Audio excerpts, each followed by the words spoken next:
So we're talking about Nifty. Now Nifty on the weekly time frame. As I was saying, on the weekly time frame, Nifty has a bit of a mixed bag analysis. What it is telling us that okay, the looking at the broad trend, the trajectory remains upward, but um, the very last time when this rally happened, it touched the level of 60 but failed to go beyond it.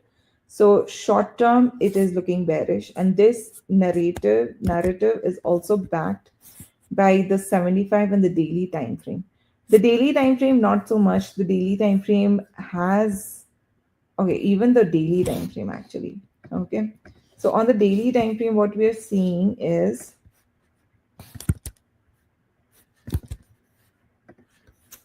on the daily time frame what we are noticing is here.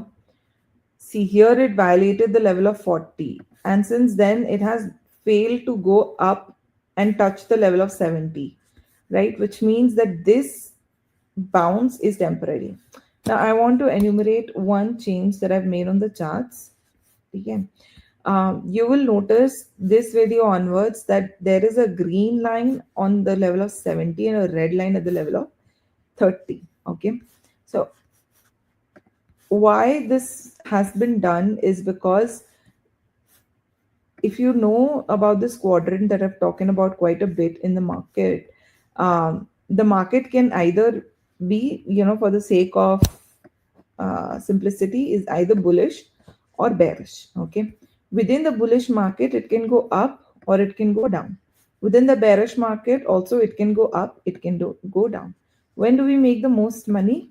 When we place trades in uptrends unfolding in a bullish market. So I am trying to focus all my energy, my resources, and my capital. So my resources, that is my analytical time, energy, and my monitoring, my capital, everything. I want to focus on this quadrant, which is where maximum profit and alpha resides. Okay. So in order to do that, what I have realized is that I have to work with stocks that are absolutely bullish, stocks and indices that are absolutely bullish and not sort of bullish.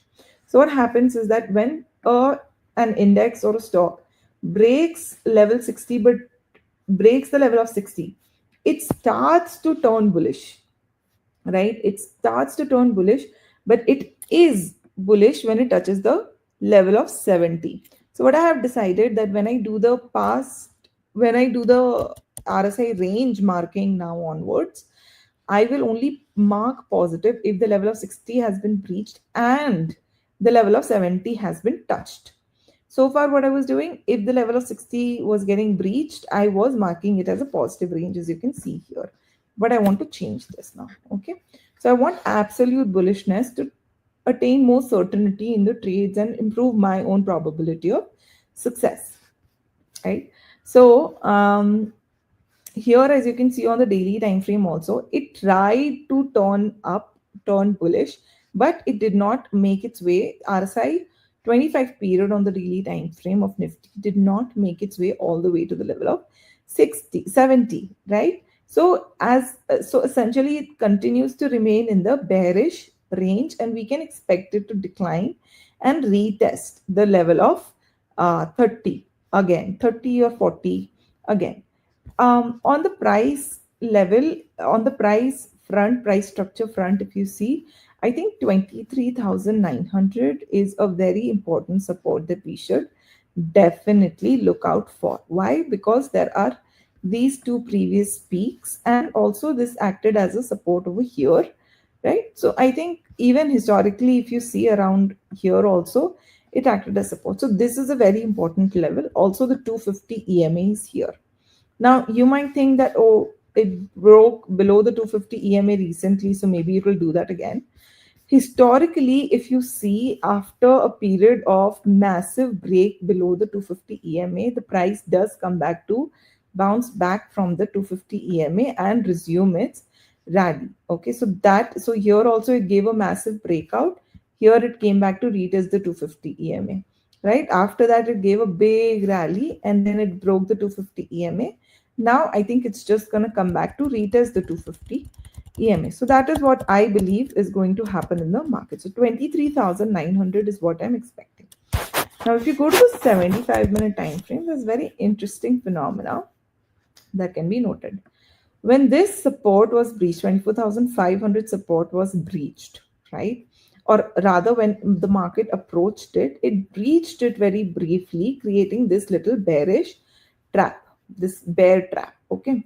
And then when it rallied and approached this resistance, it breached this resistance as well very briefly, creating a bull trap and again continued to decline. So I think for now, I would want a nice little closing below the level of 24,350, and 24,500 would be the first confirmation. 24,350 would be the second confirmation. Once that is done, then I think 23,900 should be quick work in the market. So the support will actually be between this 24,070 and 23,900 is what I believe for Nifty. Now, let's go in and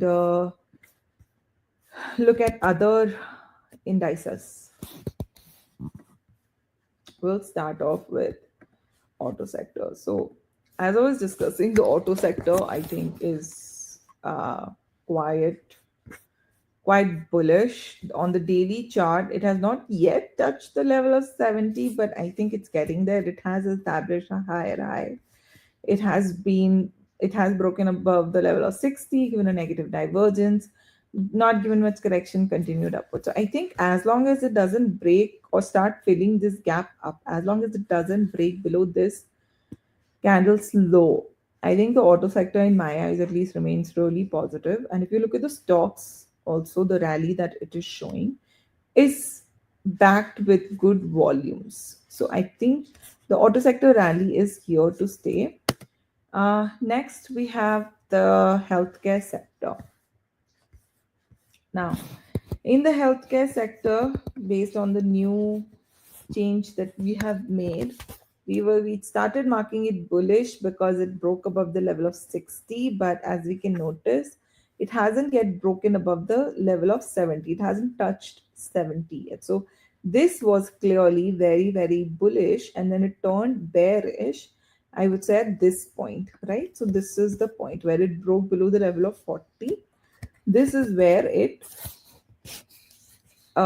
disintegrated, where the bullish structure overall disintegrated. The early sign of disintegration in the structure actually came in here itself, right? And this between this November 14th to January 20, November 2024 and January 2025 was like a transition period. And whether you observe that on momentum or you observe that on price structure, this is called a double top, typically a very potent bearish signal, or if you do momentum analysis, there is a negative divergence. Either way, the confirmation for both the things came exactly on the same day, right? The double top gets confirmed if the uh, low gets breached, intermittent low gets breached. So that happened, and the decline doubled itself. Right now, what do we see? We see that it has taken another attempt at rally, but it has failed to cross above this high. Now, this was very important. It should have done it. It has not done it. As a result of that, I would say Nifty Healthcare loses its position in the bullish segment and gets removed not to neutral, to potential. We'll keep it at potential because it's still going above the level of 60. So there is a chance that it might, power through as long as it doesn't break below the level of 40 again. I'm going to say it has potential. It's not bullish, it has potential.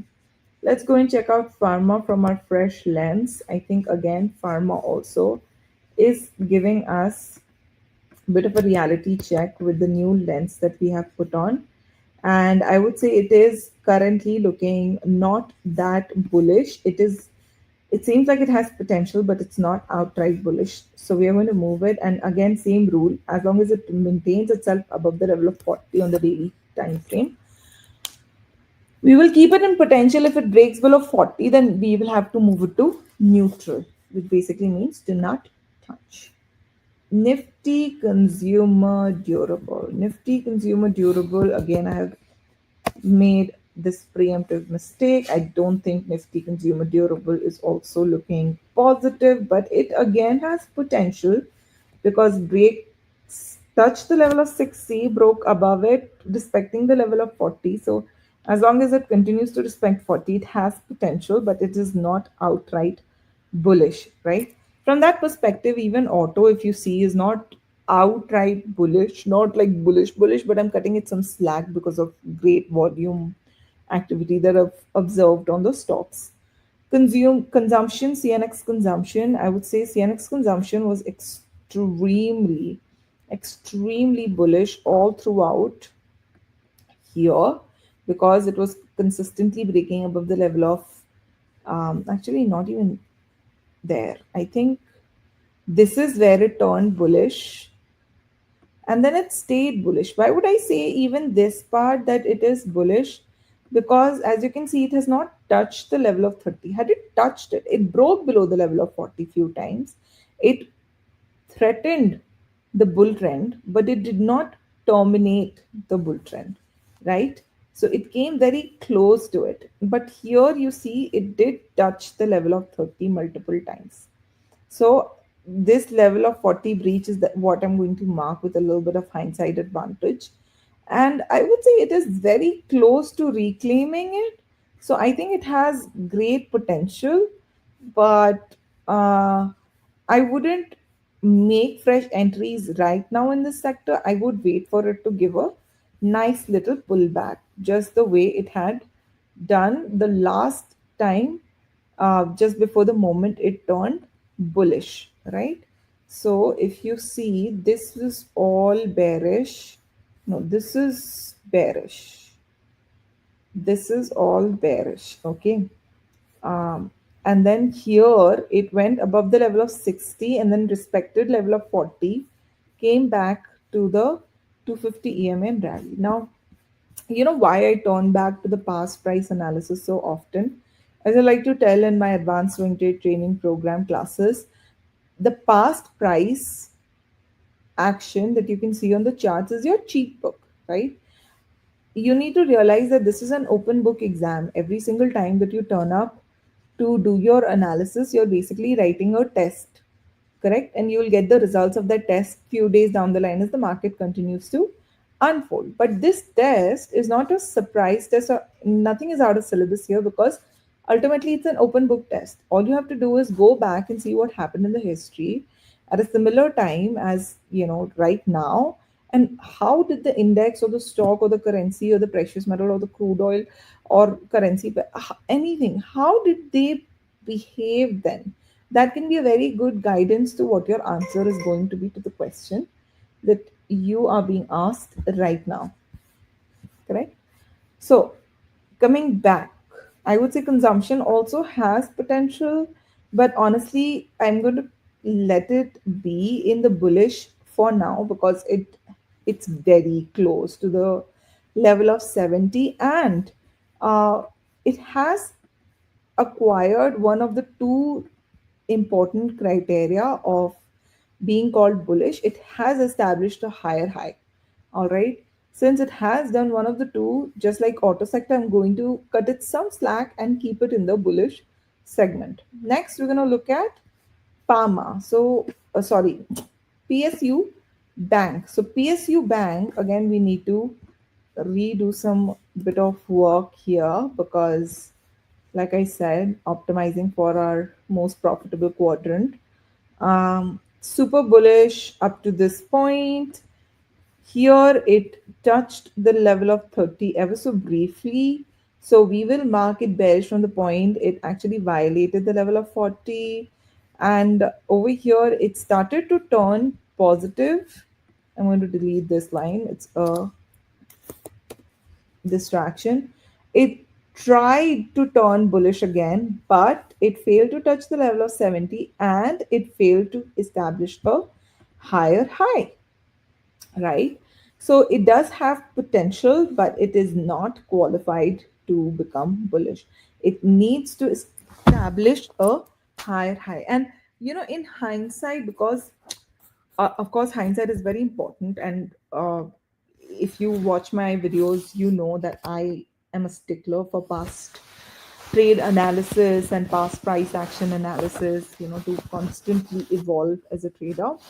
What I've realized is that lately I had a lot of conviction in PSU banks, and I had positions in.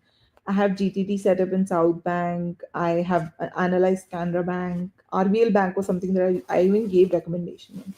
But the price action did not play out the way I wanted. It did show a lot of resilience against the current market conditions, and in fact, RBL Bank is doing fabulously today. It's up 4%. But overall, the kind of momentum that I was expecting to unfold on these stocks did not unfold. And that is because of this. It's not outright bullish. It seems to be a bullish movement within a broader bearish activity, which is what the RSI range is indicating to us. FMCG, same story. It has turned bearish when it touched level of 30. So we've marked the structural breakdown since it broke 40. You're using a little bit of hindsight. And it has not turned bullish yet. So I have kept it in potential because it has broken above the level of 60 and is kind of respecting 40. But I do need to see it create a higher high and turn overbought on the daily time frames 25 period RSI. Right. Moving on, we have the Nifty Capital Market Index. Now, the Capital Market Index, from what I can see, is currently actually very bullish. And because it has not broken the level of 40 and not gone for 30, it continues to remain bullish. So I'm actually going to move it up to the bullish segment based on our latest insights. And I don't know why I have drawn this line. I don't want to draw this line because this is not a negative divergence. This is not an equal peak to this. It is not a higher peak to this, which is what would have been needed to call this a negative divergence, right? But I think this is a very interesting sector. 75-minute time frame. If we talk about the 75-minute time frame, I think it has turned, since it touched the level of 30, we can say that the bullish trend structure has broken down since June, and it started breaking in June. It became evident in around the end of July, right? That is what we are basically capturing over here. So the short term for Nifty Capital Market Index remains pretty bearish. So it's bullish on the daily time frame, but bearish on the 75-minute time frame. So what do we need? We need the 75-minute time frame actually to go overbought. Okay. We need this to go overbought, re-establish itself into a nice little bull trend, establish a higher high. And once that has happened, then my friends, this is going to become attractive. So now, because we've seen the 75-minute time frame and discovered this, I think I'm going to move it to potential, because we only want to keep those sectors in bullish where we are ready to actively seek positions. But Nifty Capital Market Index is not one such index at the moment, right? Reality, let's take a look at this on the daily time frame. So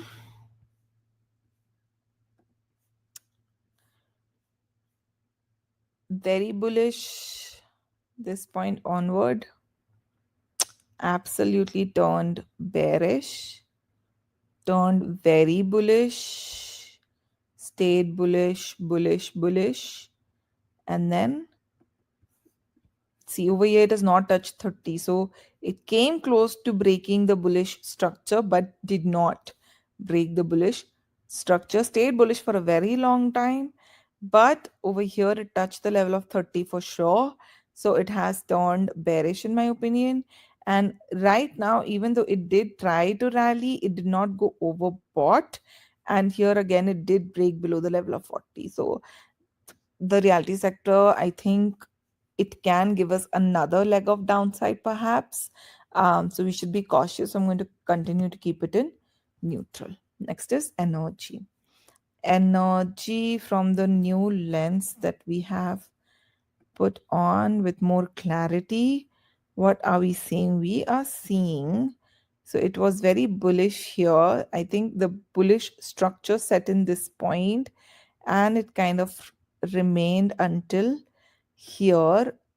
And then from, I would say, this point onward, the bullish structure had set back in.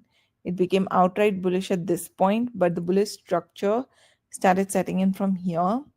And then over here, you can see the level of 30 was touched, which means the violations, and here also a massive negative divergence. But since the level of 40 was breached here, this is where the structure started to degrade. So I think energy is actually quite contrary to what we were hoping. Positive divergence and tiny little breach above the level of 60 is actually something that should not be entertained, which is honestly, in hindsight, not surprising to me at all, because even though we discussed so much about energy, when I went down to the stock level, I couldn't find anything that was convincing. And that was a little, that felt like a mismatch to me, but I couldn't quite put my finger on what it was. And that is also another reason why doing these live sessions and doing these analysis very frequently and going back and revisiting what I've done and what the outcome of what I've done has been is like, it's just so educational, personally speaking. Now oil and gas again, definitely bullish, but over here started going above the level of 60. This is where the bullish structure was established. So you'll notice there is a difference between the time the bullish structure is established and identified becomes absolute, right? So over here again, broke below the level of 30. So the bearish structure started to become obvious here, and it is still actually not very bullish, and it has also started to violate the level of 40 again. So oil and gas continues to remain neutral. Next, what do we have? Infra. So infra was extremely bullish, and then you can see once it established itself above the level of 60. So this is where it established uh, itself and maintained bullishness. Actually, sorry, this is okay. It's very bullish for a very long time, the infra sector.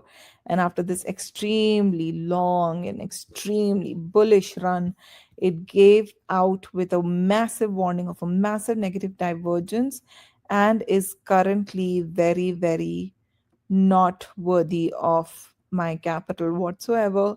So I am going to stay very far from the infra sector. Private bank. Now, the private bank, okay, I like this. So, the private bank is actually quite bullish. So, we can see the private banking sector turned bullish since August 20.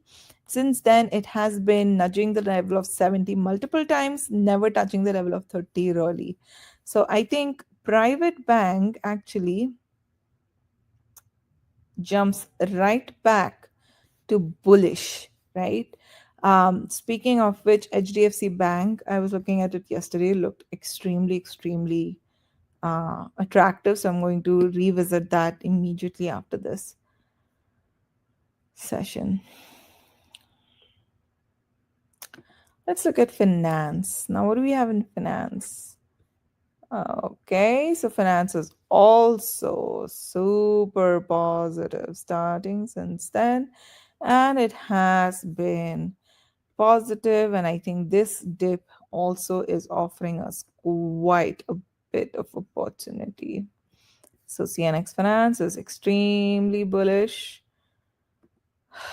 CNX Media, I am not interested in. PSU is very bearish. Do not touch, do not enter, do not trade at all. Defense sector overall continues to remain bullish, but the bullish structure is starting to get violated. It remains to be seen whether it actually declines down to the level of 30 to become outright bearish, or whether it turns up and establishes higher highs. So if the defense sector establishes a if the defense sector index goes above the level of 8,000, I think it'll become very attractive again to purchase. So when few people who have recently done their portfolio cleanup with me, showed me that they have a lot of few stocks from defense sector. I asked them to continue to hold it because this still looks like it has potential to turn around and deliver something. It might take time, it might take 1 or 2 years, but I think it's not something which is hopeless right now. Like realty and infra, I wouldn't, absolutely wouldn't touch, because I think they've entered a multi-year correctionary period. So you might see some fits and starts, but don't mistake it as a rekindling of the massive bull run that you've already seen in the past few years. That bull run is over. Next, Bank Nifty. Did we access Bank Nifty? Bank Nifty is also definitely bullish, so we will move it back up to bullish. And then PSC commodity. Bearish. Metal bearish. IT very bearish. I think one market cap index that's looking attractive to me is the small cap 250, right? And just want to put it out there that I think since June 24 till date, now is the best time to start investing in any index fund which is based on the small cap 250. Do an SIP instead of a lump sum, but I think it's quite bullish. And now it's giving a pullback to the 250 EMA after establishing like a series of high highs. And I know everything looks very chaotic right now, but typically that is the best time to invest in a small cap index. So if you've been wondering about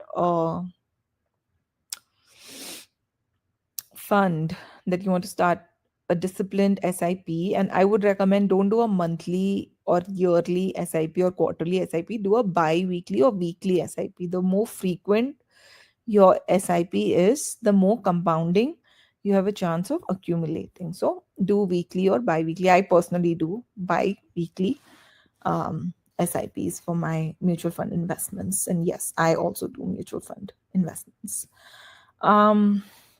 With that, now let's move towards doing some Q&A.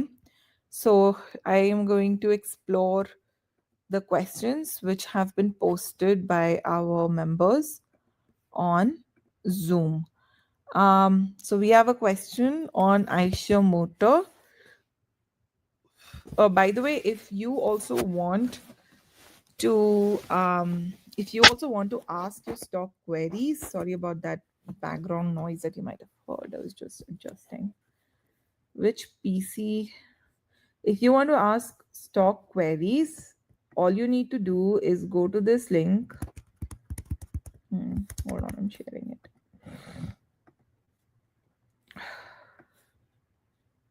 Yes, this is the link. expinvest.in/join. So then you can join the session on YouTube and ask your links. Now, don't get pissed at me for this. It's not my fault that you have to register. It is what SEBI requires me to do if I'm going to answer your stock query. So it's a regulatory thing. Okay. But if you have generic questions, like the one that Vijit has asked, what is the minimum capital for swing trading? You can ask that on the social media platforms. Now, the minimum capital that you need for swing trading, this is a very vague question. Sorry, but that's what it is. Now, if you want to draw a livelihood, like if you don't have another source of income and if you want to become a full-time swing trader, then I would say minimum 1 CR plus 6 months, minimum 6 months of survival corpus is what you need. Now, why 1 CR? Because the market is unpredictable. You're going to have some good months, some bad months. So all in all, you should be able to make enough money in the good months to sustain you even during the bad months. And that has to be sizable income. That cannot be like a very small number, because there is an averaging out effect in the market. And honestly, now with the kind of inflation that we are seeing, I don't think even 1 CR is going to be enough. I was told the number 1 CR by a full-time trader 15 years ago when I was starting my journey, 10 years ago in 2015 when I was starting out my journey. And that it blew my mind back then. But now that I'm here, it makes absolute sense. Like, you do need a big corpus. And for those who are just planning to start out, I think it's time for you to hustle, get a nice paying job, upskill, focus on upskilling yourself, and moonlight as an analyst to develop your skills, because this is very, very, very skill intensive and you cannot take it easy.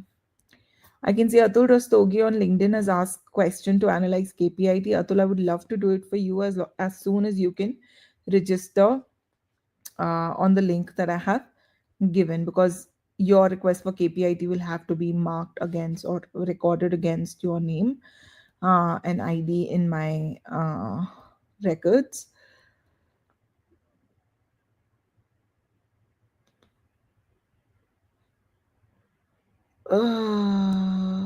Okay. Cricket lover is saying this market is money taking. When is the market not money taking? I don't know what you mean by this market. It's this is a rigged game, and if you want to make money against the house, you're gonna have to be extremely skilled. Anurag Sangwan, again for Castrol India analysis, kindly join the link that I have shared. Ankit Srivastava, again request you to please join with the link I have already shared if you want your stock seriously analyzed. If you're just commenting for the sake of time pass, that's also okay with me. I don't mind you commenting at all. Let's look at Eicher Motor.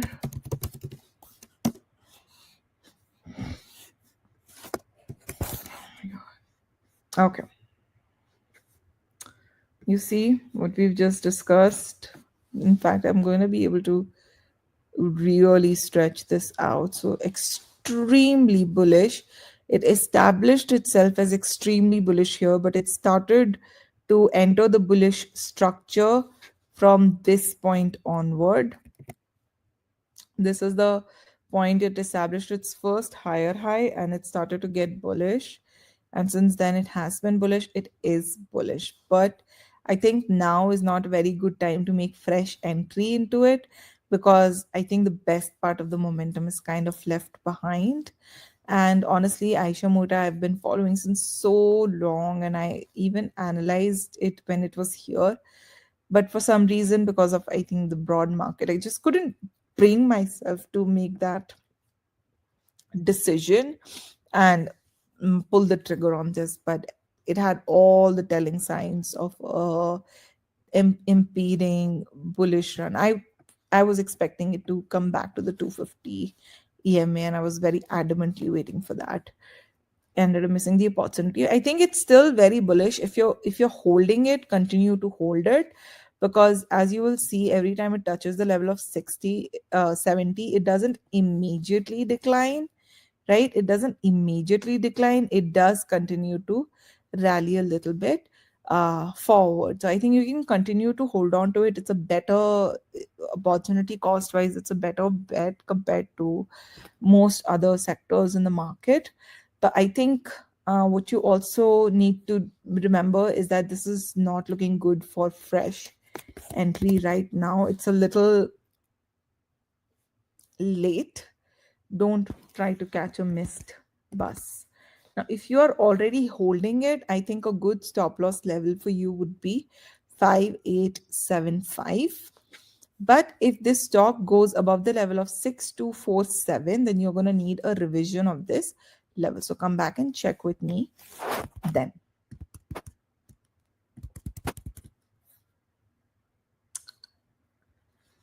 Cool. So okay, so with that, we come to the end of today's very long session. And as I promised, there was going to be an announcement at the end. So this is the announcement.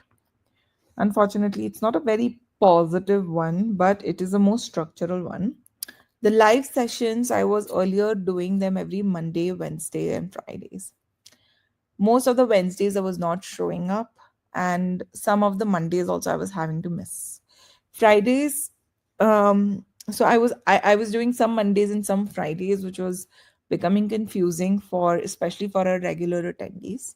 So what I have decided is to streamline my activities. I'm going to come live every Friday morning because Fridays are usually chill for most people, and a lot of anxiety of the whole week has gone by, and you can objectively look at things and start planning for the next week, right?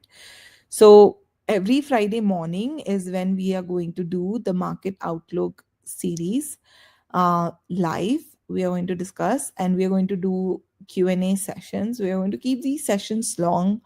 Instead of 30 minutes, we'll keep them 45 minutes. Even if there are lots of queries, I don't mind if it goes to 60 minutes.